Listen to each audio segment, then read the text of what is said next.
The people of Scotland love their country, and many visitors to Scotland love it too. They love the beautiful hills and mountains of the north, the sea and the 800 islands and the 6 cities, Edinburgh, Glasgow, Aberdeen, Dundee, Inverness, and Stirling. The country is special, and Scottish people are special too, often warm and friendly. There are about 5 million people in Scotland. Most Scots live in the south, in or near the big cities of Edinburgh and Glasgow. Most of the north of the country is very empty.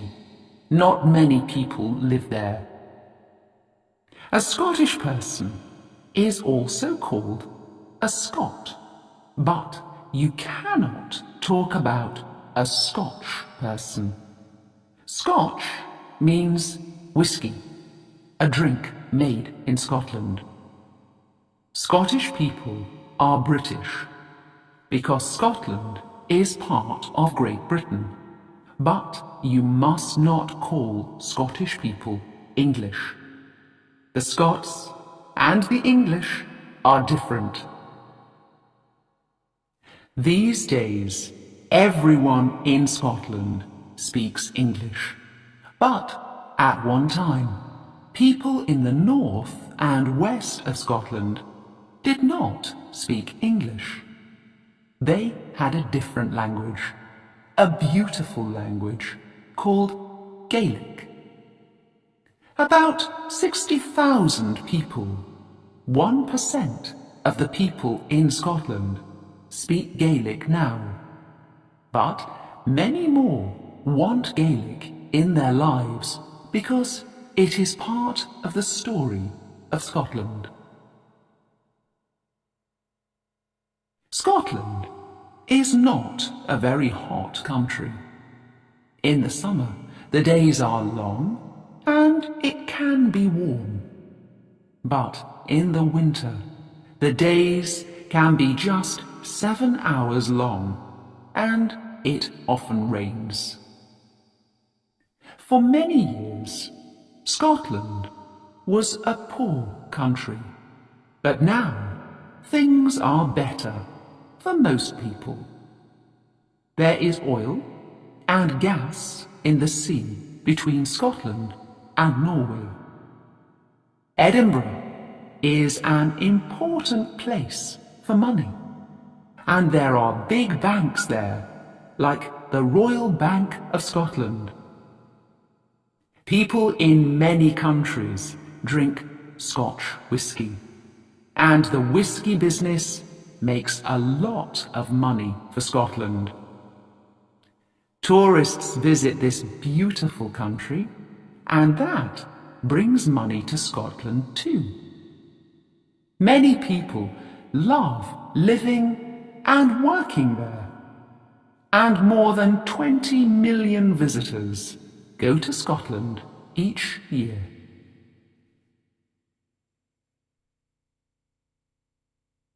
Scotland is the oldest country in the world. Why? Because the hills of the northwest and the Hebridean Islands are more than 2,700 million years old. You can walk on some of the oldest rocks in the world there.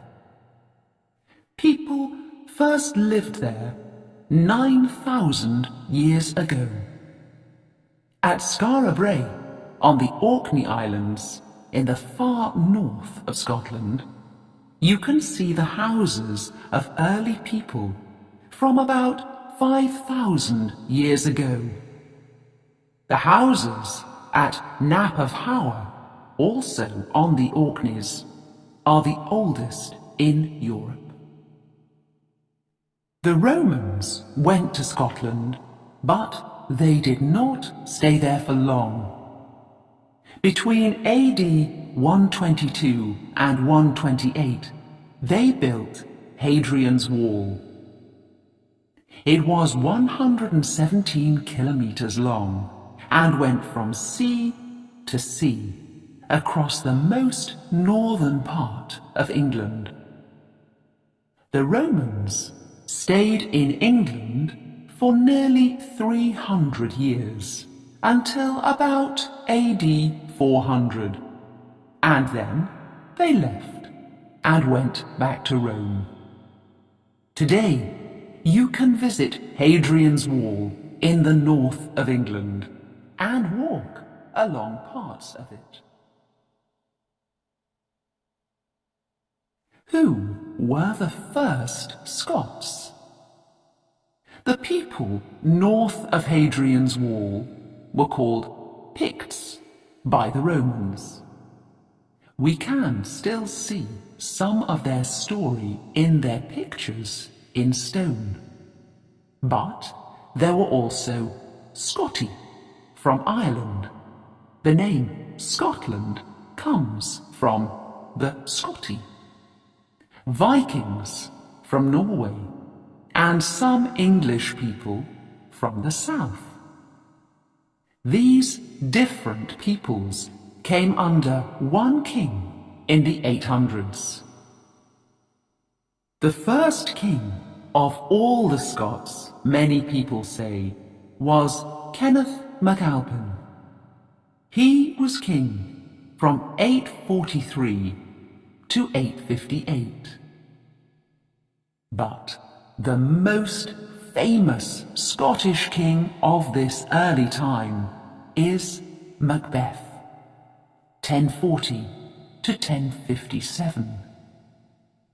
He is famous because Shakespeare wrote about him. For Shakespeare, Macbeth was a very bad man, but he was not worse than many other kings of those early days. There were many battles between England and Scotland.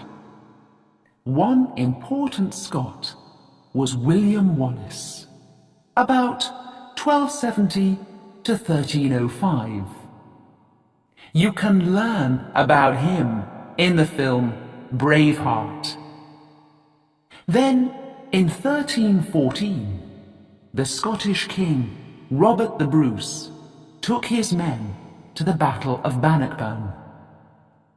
After the battle, 10,000 Englishmen were dead, and Robert became one of the most important kings in the story of Scotland. Soon after, Scotland was free, and stayed free for nearly 300 years. In 1542, a little girl called Mary became Queen of Scotland.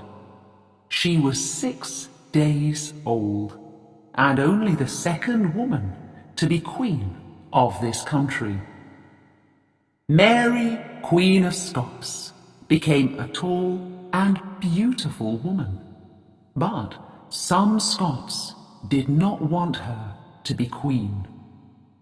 Mary went to England and asked Elizabeth, the English queen, for help, but she did not get it. She never returned to Scotland and died in England after 19 years. Mary's son, James Stuart, became King of Scotland, and then King James I of England too. In 1707, the two countries became Great Britain. In the 1700s, Scotland was more like two countries than one. There were rich cities in the south, but there were poor country people in the Highlands, the hill country in the centre and the north of Scotland. At that time, Edinburgh was one of the most important cities in Europe, and many famous thinkers lived there. Then, in the 1800s, Glasgow became rich. People built big ships there, and later, trains.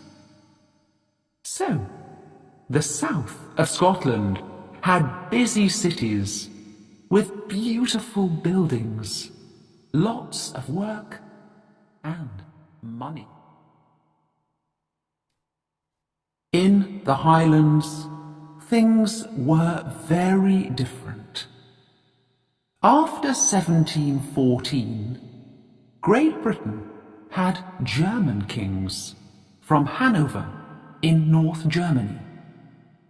Many Scots in the Highlands wanted a Scottish king, someone from the Stuart family like Mary and James, not a German king in London.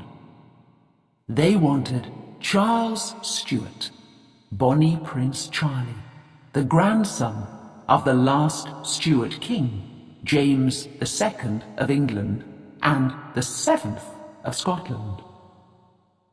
Charles Stuart left France and came to Scotland. He wanted to be King of Scotland and England too. But Charles and his men lost the Battle of Culloden near Inverness in 1746. Culloden was the last big battle in Great Britain.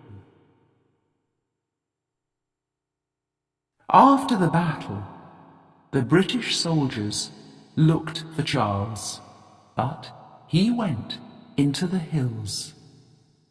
The people of the Highlands and the islands helped him to go back to France, but life became difficult for them after that.